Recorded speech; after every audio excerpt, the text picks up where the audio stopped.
BJP ক্ষমতা আসতে না আসতে মহিলারা পাবে ৩,০০০ টাকা করে, যেটা আগে লক্ষ্মী ভাণ্ডার ছিল, বর্তমান সরকার তা করে দিয়েছে অন্নপূর্ণা যোজনা হিসাবে। রাজ্য সরকার জানিয়েছেন মহিলারা ক্ষমতায়ন উন্নয়নের লক্ষ্যে এই যোজনা চালু করা হয়েছে।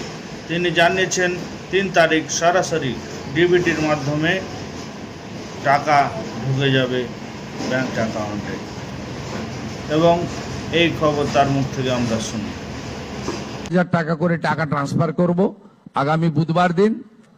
আমরা ইতিমধ্যে অন্নপূর্ণা যোজনা, যে অন্নপূর্ণা নাম নথিভুক্তকরণ শুরু করেছি, তার প্রথম পর্যায়ে আমরা 3,000 টাকা করে টাকা ট্রান্সফার করব আগামী বুধবার দিন।